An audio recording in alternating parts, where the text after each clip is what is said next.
Este tema que tocamos en este mes no es un mensaje, sino es el mensaje. La cruz marca un antes y un después en nuestras vidas. La cruz es el límite, ¿sí?, de una vida pasada donde estábamos en condenación, enemistado con Dios, no había esperanza, pero desde el momento en que nuestro Señor subió esa cruz, marcó un después. Todo el que creyera en Él, dice, no se perderá, mas tendrás vida eterna. Y ese es el mensaje, la cruz. Yo en esta noche, como título, le puse la obra consumadora de la cruz. Vamos a ir directamente porque tengo varios versículos, porque quiero hablar de dos personajes de la Biblia que justamente tuvieron un encuentro con el Señor, y la obra de la cruz hizo en ello el trabajo y cumplió el propósito para lo cual fueron llamados. Vamos a ir, saco mi celular, a Juan capítulo 19, 30. Vamos a empezar de adelante hacia atrás. Dice la palabra 19, 29, perdón. Había allí una vasija llena de vinagre, así que empaparon una esponja en el vinagre, le pusieron en una caña y se le acercaron a la boca. Al probar Jesús el vinagre, dijo: todo se ha cumplido. Luego inclinó la cabeza y entregó el espíritu. En otra versión dice: consumado es.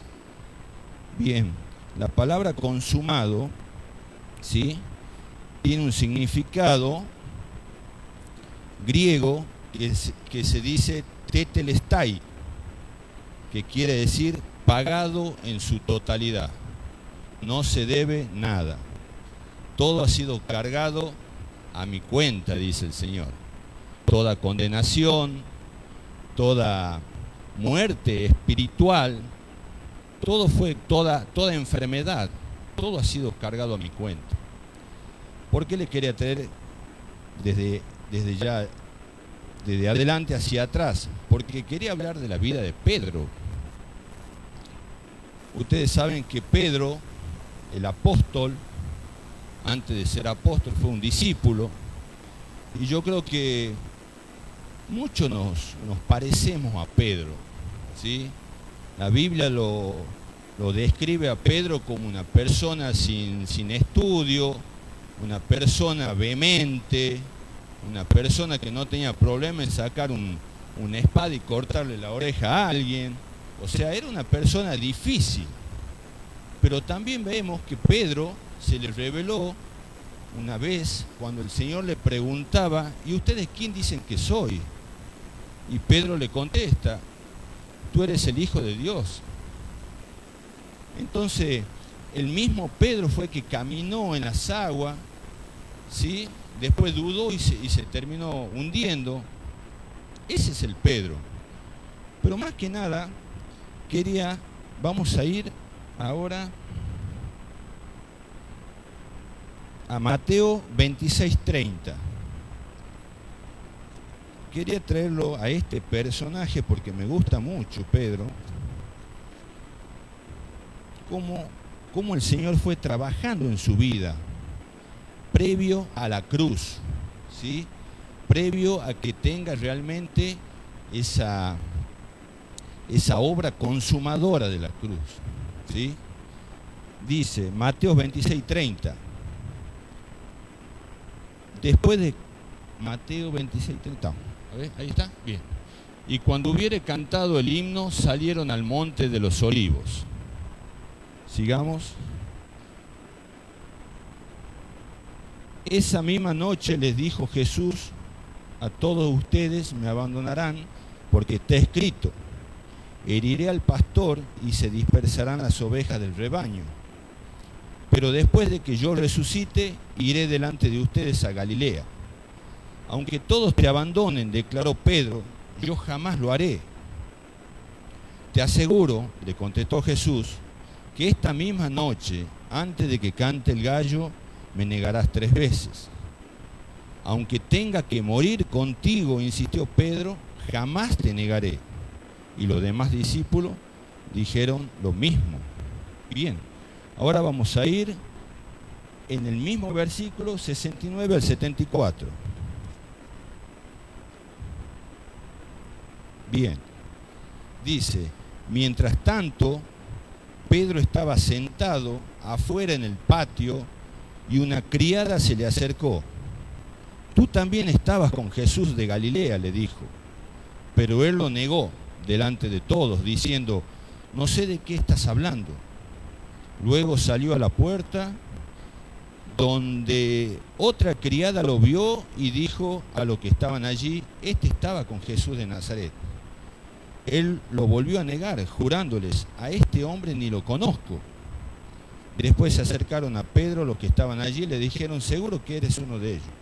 Se te nota por tu acento. Y comenzó a echarse maldiciones y juró,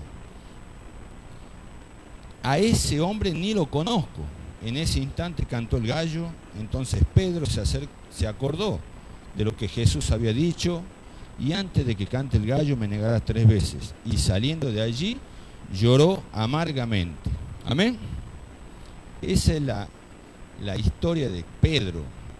Todos lo conocen por haberlo negado a Jesús. Siempre se habla y se predica sobre eso. Y uno realmente, si tomamos en cuenta la vida de Pedro, eso fue antes de que nuestro Señor haya muerto. Es más, cuando resucita, dice que se encuentra con los discípulos y lo manda a llamar a Pedro. Ve y dile a Pedro que yo he resucitado. O sea, Pedro siempre estuvo en el corazón del Señor. Y Pedro volvió. Y ahí fue la restauración de Pedro. Bueno, esa es la vida de Pedro. Ahora me gustaría a mí pasar directamente a Hechos 4:4. Quiero ir rapidito, cosa que podamos leer toda la palabra. Hechos 4:4. Bien. Ya hemos visto la situación en que se encontraba Pedro, negación, tropiezos, caída, levantada. O sea, era una persona que hasta antes de que el Señor haya expirado en la cruz, hacía una tras otra macana, ¿sí? Pero miren ahora, dice que el Señor expira, muere, hizo una promesa de que iba a venir el Espíritu Santo. Desde la muerte del Señor pasaron 50 años, ¿sí? En Pentecostés dice que todos fueron llenos del Espíritu Santo y empezaron, dice, a hablar en nuevas lenguas, empezaron a predicar el Evangelio y la iglesia se empieza a formar. A tal punto de que Pedro, en la primera predicación que da, dice que 3.000 personas se suman a la iglesia. Pero ahora viene esto que me gustó mucho, porque Pedro sigue y no lo podían callar. Dice, pero, bien, vamos a empezar del 2. Estaban muy disgustados porque los apóstoles enseñaban a la gente y proclamaban la resurrección, que se había hecho evidente en el caso de Jesús. Prendieron a Pedro y a Juan, y como ya anochecía, lo metieron en la cárcel hasta el día siguiente. Pero muchos de los que oyeron el mensaje creyeron, y el número de estos llegaba a unos 5.000.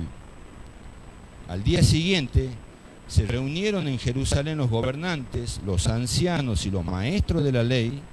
Y allí estaban el sumo sacerdote Anás, Caifás, Juan, Alejandro y los otros miembros de la familia del sumo sacerdote. Hicieron que Pedro y Juan comparecieran ante ellos y comenzaron a interrogarlo. ¿Con qué poder ¿O en nombre de quién hicieron ustedes esto? Pedro, lleno del Espíritu Santo, le respondió: gobernantes del pueblo y ancianos, hoy se nos procesa por haber favorecido a un inválido y se nos pregunta cómo fue sanado.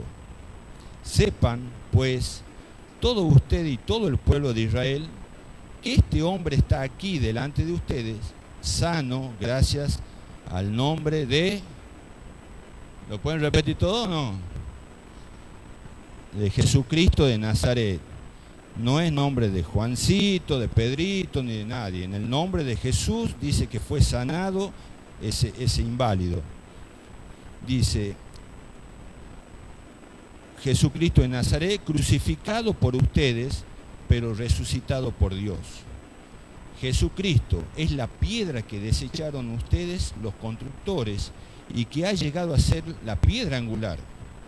De hecho, en ningún otro hay salvación, porque no hay bajo el cielo otro nombre dado a los hombres mediante el cual podamos ser salvos. Los gobernantes, al ver la osadía con que hablaban Pedro y Juan, y al darse cuenta de que eran gente sin estudio ni preparación, quedaron asombrados y reconocieron que habían estado con Jesús. Amén. Estuvimos hablando de Pedro, de la negación de Pedro. Decían: tú eres uno de ellos. No lo conozco. Tú eres uno que caminó con Jesús. No lo conozco. Hasta dice que lo negó 3 veces. Luego de la cruz, este hombre lleno del Espíritu Santo dice que predicaba y no se callaba. Dice que en la segunda predicación llegaron a 5,000 las personas que han creído en el mensaje de salvación. No se quedó, no lo podían callar. Empezaron ellos a indagar y hablaban con denuedo del Señor. ¿Y saben qué? Eso produce cuando uno tiene un encuentro personal con el Señor. Cuando uno realmente entra en esa obra consumadora de la cruz, donde muere el yo, donde muere el viejo hombre, y no te da vergüenza de hablar del Señor, de las maravillas del Señor. Eso produce la obra redentora de la cruz. Eso hace el encuentro cercano, el poder conocerlo al Señor cada vez más. Dice que lo tenían como personas ignorantes. Dice: esta gente ni estudio tiene, pero se lo escucha hablar y creemos realmente que son hijos de Dios, que tuvieron un encuentro con el Señor. ¿Y saben qué? Cuando uno tiene encuentros con el Señor en la intimidad, todo el mundo puede ver en ustedes algo diferente. Cambia nuestra manera de hablar, nuestra manera de pensar, pero todo eso lo hacemos en la intimidad con Dios. Porque acá dice, quedaron asombrados y reconocieron que habían estado con Jesús. Pasar tiempo con Jesús nos da ese plus, ¿sí? De poder orar por alguien, de poder hablar de sus maravillas. De eso se trata. Ese mismo Pedro que lo negó, ese mismo Pedro que sacó un cuchillo y le cortó la oreja a un centurión, ese mismo Pedro hoy estaba hablando del Señor y predicando su palabra. Nunca se quedó en el fracaso Pedro, porque seguramente, como nos pasa muchas veces, cuando fallamos, nos tendemos a alejar del camino, como lo hizo Pedro, porque Pedro dice que se lamentó, hubo un arrepentimiento cuando escuchó cantar por 3ª vez el gallo, hubo un arrepentimiento de Pedro, pero aún así él seguía herido, él necesitaba ser restaurado, y el Señor sabía de todo eso. Entonces dice que él, luego de la cruz, predicó el Evangelio y conocemos al apóstol Pedro. Cambió, ¿no? Qué importante en nuestras vidas, que todos los días podamos acercarnos confiadamente, ¿sí?, al trono de la gracia. Todos los días tenemos que ir y reconocer que la cruz es una realidad, es algo real, no es un cuento de hada. La cruz es real, produce cambios, es un antes y un después en nuestras vidas. Vamos a pasar a otro personaje que me encanta, que es un tal llamado Saulo. Vamos a ir a Hechos 7, 57.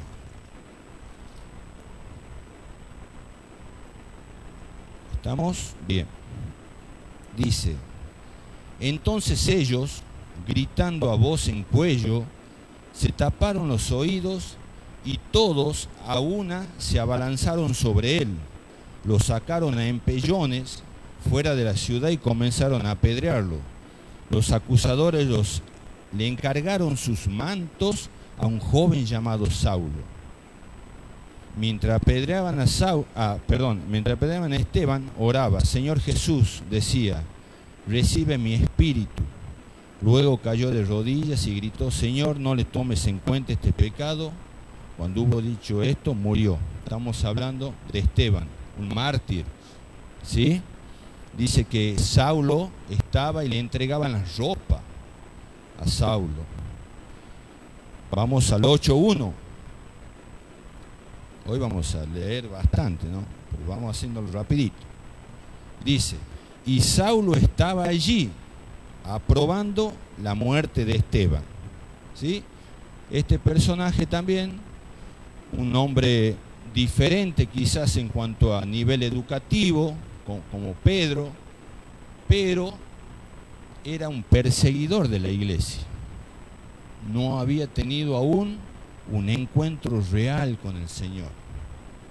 No conocía la cruz, ¿sí? Vamos a Hechos 9:15. Vamos a seguir en la historia de Saulo.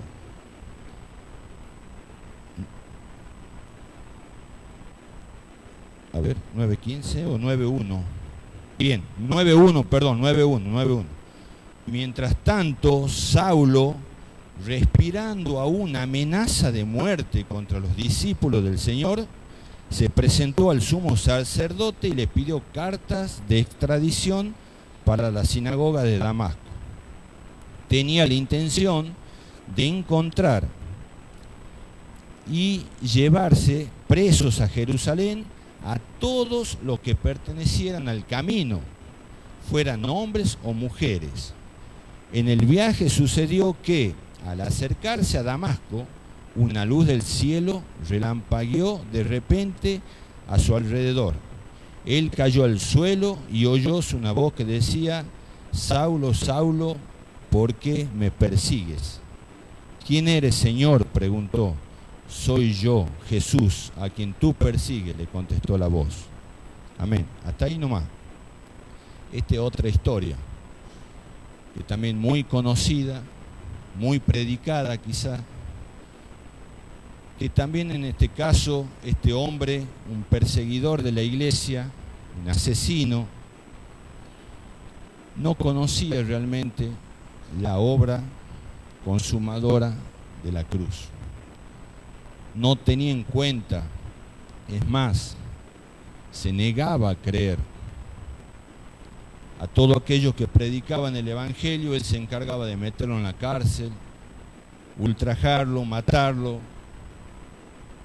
Y ese era Saulo, un hombre peligroso, pero Dios ya tenía el tiempo justo para aparecer en su camino. Y yo creo que muchos de nosotros, antes de conocer al Señor, fuimos homicidas, ¿sí? Fuimos calumniadores, aprobábamos quizás cosas que no correspondían, pero en el momento que llegamos al Señor, Él nos perdonó todas nuestras transgresiones. Él llevó a la cruz toda nuestra maldad. Él pudo acercarnos nuevamente al Padre. No teníamos acceso. Estábamos muertos en delitos y pecados, dice la palabra. Pero ese encuentro que tuvimos una vez nos cambió para siempre. Y estamos en el proceso. Seguramente vamos a caer, pero tenemos que tener la actitud de Pedro, arrepentirnos, reconocer el error, ir a la cruz, y Él dice que nos perdona cuando nos arrepentimos de todo corazón. Yo creo que esta historia de estos dos personajes creo que nos motivan a seguir adelante, a seguir teniendo ese encuentro tan personal con el Señor todos los días y saber que la realidad de la cruz es real. Todo lo que experimentamos eso, todo lo que pudimos una vez confesarle a nuestro Señor que somos pecadores, todo lo que una vez entregamos nuestras vidas al Señor, sabemos que produjo un cambio en nuestras vidas. Por último, quería dejarle esto. La historia de Pedro nos dice, la historia de Pedro y de Pablo nos dice que el fracaso no tiene por qué definirnos ni determinar nuestro futuro. Con demasiada frecuencia permitimos que nuestros fracasos nos definan porque no sabemos cómo responder a las situaciones del fracaso. Y ahí es donde tenemos que tomar esta actitud de Pedro o de Saulo o Pablo, de arrepentirnos y pedir perdón, porque Él nos vuelve a impulsar. Y la palabra va a seguir recorriendo el mundo. Por último, el último versículo, y los dejo. Gálatas 2:20. Habíamos hablado de Saulo, de Pablo, un hombre perseguidor de la iglesia, tuvo un encuentro con el Señor. ¿Qué debo hacer? El Señor les da las instrucciones y conocemos lo que es Pablo. 16 epístolas, las escribió, edificó al cuerpo de Cristo y dice esto: he sido crucificado con Cristo y ya no vivo yo, sino que Cristo vive en mí. Lo que ahora vivo en el cuerpo, lo vivo por la fe en el Hijo de Dios, quien me amó y dio su vida por mí. Amén. Ese era el perseguidor, el asesino, que hoy confiesa que después de haber tenido ese encuentro con el Señor, murió a ese asesino, a esa vieja naturaleza, y se impulsó a ser el apóstol Pablo, un predicador que murió por la causa de Jesús.